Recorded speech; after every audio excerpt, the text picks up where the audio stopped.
Patel, and this is my Get to Know Me video. So I'm going to answer a few of your burning questions.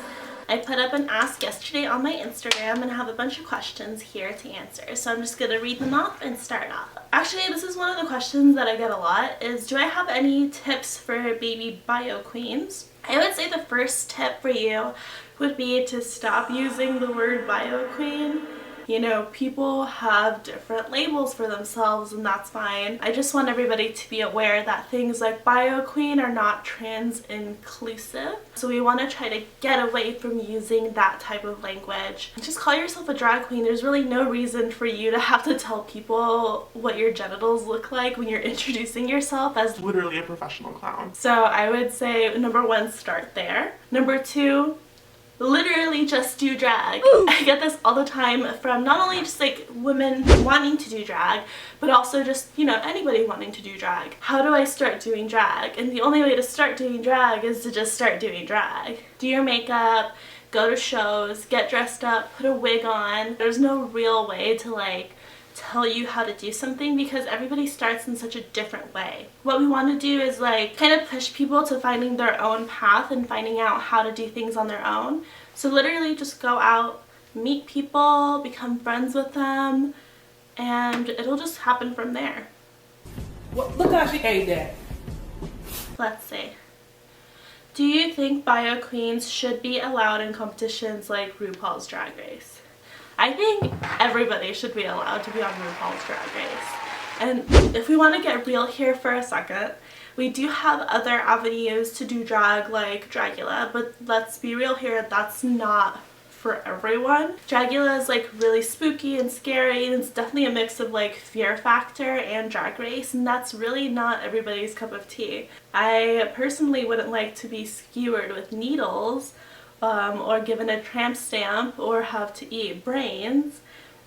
That's just my choice. What was that? But we need something, I feel like, in between. Something that's like in between Drag Race and Dragula, that's not as Fear Factory but is more inclusive and celebrates different types of drag. And I feel like for a while there, Drag Race really started to be like super inclusive of like different types of drag, and it kind of seemed like it was going in a different direction. Like we had people like Milk and people that are a little bit more gender fluid, and it kind of seemed like it was going forward for a second and then just like came to a screeching halt, and suddenly it was like RuPaul saying that like women can't be on Drag Race because they have some sort of advantage, which just reduces drag to being literally female impersonation, which it's not, and it hasn't been for a very long time. Female impersonation and drag are two totally different avenues, and it's kind of upsetting. So yeah, I would like to see any type of person on Drag Race. I would like to see myself. I would like to see Lucy Stool. I would love to see Imkid on Drag Race. Can you imagine like the looks that would come out of it? There's a lot of really local talent that's amazing. Jupiter would be amazing on it, Ivy Fisher. There's tons of people that are not your typical cis male drag queens that are doing drag already and already killing it. So why not just put them on a show that, let's be real here, is not that interesting anymore, and let those ratings go up. Maybe we'll get RuPaul another Emmy.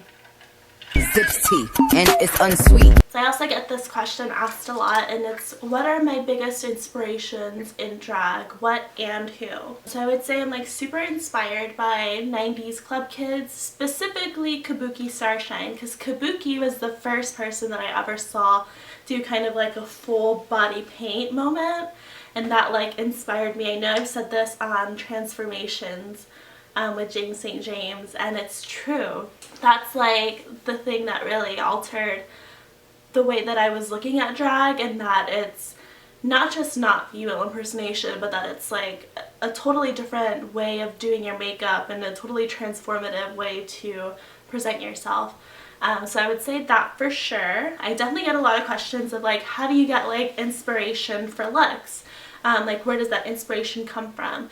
Is there something specific that you're referencing? And I just want to say right now, if you think that I'm cosplaying your favorite anime character, I'm sorry, but I'm not, because I don't watch anime. I don't really do cosplay, and my looks aren't really inspired by television or pop culture.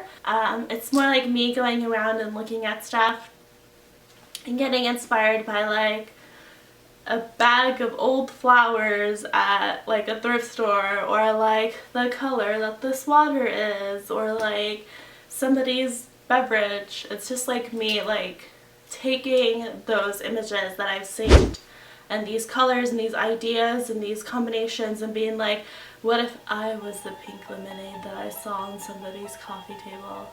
Like, what if I was that flower in a plastic bag in a 99-cent store? Like, getting the overall vibe and aesthetic of that thing. So that's where I get my inspiration from. Oh, this is a good one. So, which star signs do I get along with best? I'm really into astrology. If you didn't know, I'm a Scorpio with a Gemini moon and an Aries rising. So yes, I'm crazy. And I get along really well with Aquariuses. My sister's an Aquarius, Mr. Krum's an Aquarius. I get along really well with Virgos that are women. So female Virgos. Virgo males, you can cease to exist. But Virgo females, or feminine Virgos, like my drag mom, my drag sister, they're amazing. I get along with them really well because they're so organized. Also Taurus. I get along really well with Taurus people. I think it's because I also have like that overindulgence. I'm pretty chumpy, so I do like to eat and enjoy food and like enjoy like nice things and experiences, and like I feel like Taurus are the type of people that like to do that stuff too. Like they like to indulge and like treat themselves. So I get along really well with them. I would also say I get along pretty well with Aries too. I'm an Aries rising, so I'm pretty fiery. And a bunch of my friends are also Aries because they're the type of people that will literally murder somebody for you if you ask them to. Like, Aries are like the definition of like that ride or die friend for no reason. Literally no reason. You can mention something offhandedly and an Aries will be angry for you for the rest of their lives. And that's the kind of friend I need. Who is my drag mother / drag family? So my drag mom is Alondra Time from San Francisco, aka Wigs by Tips. You can find them at Wigs by Tips on Instagram and Twitter. She is my drag mom. I actually lived with both of my drag moms. So it's Alondra Time and Scarlet Letters, both from San Francisco. And we lived together for about 3 years, about the time that Alondra started her wig business. So if you like any of my hair, you can find it at Wigs by Tips. Just send a picture of me and she'll know what to do. Favorite number I have ever performed. I would say my favorite number, there's 2 of them and they're both the numbers that I did at Nightgowns, both in LA and New York. Both of them mean something totally different but are very much how I was feeling at the time and a lot of things that I wanted to express through art. And doing Nightgowns was perfect for that because Sasha is really determined to make that number look like how you think it's gonna look. Because normally you're performing at a club, you don't really get lighting cues. You do maybe if you're lucky, and maybe if like the lighting person like doesn't get drunk and forget to do them before your number. But like Sasha is like so determined to make your number look perfect that it's going to look amazing. With her and knowing that they're gonna come out perfect was like a totally different feeling. Affordable makeup for drag. So I do get this question a lot, and I think it's totally changed over the past few years because, let's be honest, a lot of brands that are cheaper are knocking off more expensive makeup. And if we're being real here, all of those brands are made in the same factory as expensive makeup using pretty much the same ingredients. And there's so many brands that are just making really cheap for really, or I guess should I say really cheap things. Don't want to get banned from YouTube. They make really cheap things that are actually amazing. A few of my favorite products, one of my favorite products that has always been my favorite product is that Wet n Wild liquid liner in that like triangle little tube. That one is amazing. It's not waterproof, so I'll just say that for anybody that's like complaining, but it's incredible. It dries pretty quickly. It's super dark, it's super black, it stays perfect literally all the time. So I definitely recommend that for sure. I'm really obsessed with the e.l.f. 16-hour camo concealers. Those are incredible. I've been using one, and I actually used it today, like the lightest color that they carry, as a base for my eyeshadow, and I really love it because it has some stickiness to it, but it's also kind of matte. I'm burping at my margarita. I really like it because it has some stickiness to it, but it's also kind of matte, so it really holds the shadows really well without making them look too patchy or too weird. Literally all these brands have such amazing makeup. I would say especially for drag, literally never buy like a Laura Mercier powder at Sephora that's like what, $35, $36 for something that is going to like literally last you 3 looks. Don't do it. Our CMA powders are like 10 bucks. You can get them on Beautylish. They do like 2-day delivery. Like buy 3 of them at a time for the price of 1 Laura Mercier powder. Literally Coty powder. When you're doing drag, you have to be more practical. There's a huge difference between beauty and talking like an Italian. There's a huge difference between makeup. There's a huge difference between makeup for doing drag and makeup for doing like beauty influencer makeup. Because drag makeup has to last you the whole night, and beauty influencer makeup is taken off after half an hour of wearing it in front of a camera.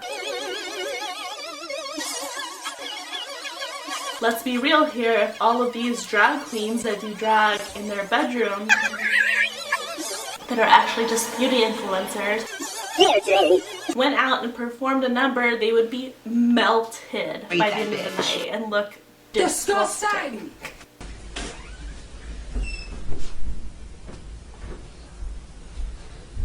So you have to like realize that like the stuff that we're using is for a specific reason. That talky, like chalky Coty Airspun powder is keeping us together. Like, yeah, it's not gonna look great for flash photography if you're using it for beauty makeup, but when you're doing drag makeup and the number of products that you're using is literally like quadruple, it's gonna look amazing. If you're starting drag, literally don't go to MAC, don't go to Sephora, don't go to Nordstrom. You can get everything at a drugstore. You can order it on ColourPop, like their foundations are like $8 or something. Juvia's Place, indie brands like that, they always have like specials, like half off. You can get stuff for super cheap. Sugar Pill shadows will last you years, like a lifetime. Like, don't go out and buy small expensive stuff that it's made for like beauty, like daytime woman, and expect that you're going to be able to do drag with it and that's going to last you a long time. Don't waste the money. Start cheap. You can incorporate more expensive stuff if you're feeling bougie later on, but it's literally not a necessity. Period. Oh my god, this is like my most asked question of all time. So I'm going to read a few of them. Do you face any discrimination within the drag community as you're biologically a female? Are you discriminated against in the drag community as an AFAB person? What's the worst thing somebody has ever said to you in drag? Was it hard getting respect as a bio queen? Asking for myself. Was it hard getting accepted into the drag community as a cis woman? The meanest comment that you've ever gotten about a woman doing drag? This is really traumatic, you guys. Stop asking me that question! I'm so tired of it! Nothing. If something is happening, if I get like a weird comment or like a weird question or weird discrimination against being a female drag queen, I'm gonna post it on Twitter or to my Instagram because I think it's funny that somebody can be so stupid this day and age. But I Let me tell you how I feel about this question. I know a lot of people are really just afraid. They really want to know what it's like to be a woman doing drag. And I will say, I'm 6 years into this. 6 years into doing drag as a woman. I have gotten this question like every day for at least the past 5 years. That's a lot. I'm really tired of this question because I feel like a lot of the time people are just looking for trauma porn. They really just want me to be like, somebody said that I wasn't valid and it hurt my feelings. And I stopped doing drag, and then I remembered that I was strong and started doing drag again. And that's not the point. Anytime that I see a female drag queen being asked that question and they reply in the way that I kind of just did, or I just like, yeah girl, all drag is valid. I have been saying that for so long that I feel like people should know by now that drag is valid. I'm so tired of like getting asked that question and people not reacting to me saying, no, I'm fine. People don't care that I'm fine. People want to see me be like, this is really hard. And the only thing that gets me to react in that way is people asking me the question. Not the answer to the question, but the question itself. Because I'm really tired of saying it over and over and over again that all drag is valid. 6 years in, it is. You know what I'm gonna say. You know that I'm gonna say that it is because I've been saying that for 6 years. It just gets a little bit difficult because I feel like people really want a negative reaction out of you. And anytime that I see somebody asking this question or answering this question in a way that's a little bit more dramatic or feeds into people's needs of wanting to hear a tragic or sad story, they're always like, yes mama, yes, you're so amazing, and like the comments, the likes, the interactions go up because people want a sad story. But if you're asking somebody, hey, did you ever get discriminated against? What's the worst thing that's ever happened to you? You're literally just looking for them to answer some sort of traumatic question. And I'm just not into answering that stuff anymore. There's so many people, Courtney Conquers, I'm sure like Venus Envy, all of these people get asked this question constantly. And you can't imagine how tiring it is to hear that stuff all the time when we're just like literally living day to day doing the stuff that we've been doing for a really long time. So this question is actually probably the most important question for me. Where's the transformation, sis? Was probably like the weirdest question that I've ever gotten, or comment of somebody like really trying to like discriminate against my drag or whatever. Where's the transformation, sis? Was so funny to me as a question because it was supposed to be hurtful that I put it on a t-shirt and made money off of it. So I really think that people need to realize that women have been doing drag for decades, as we've been telling everybody for a very long time. Trans women have been doing drag literally since the beginning of drag. They are the backbone of the community. Everybody can do drag. We've said it over and over again. Stop asking us for our trauma stories and start asking us for things that we're most proud of. People that we love. Things that we really love doing. What our passions are in drag.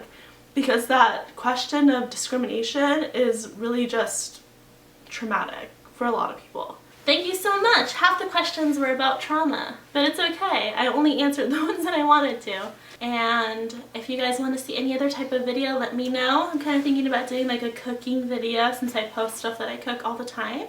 So let me know what kind of content you guys want to see. And thank you so much for joining me.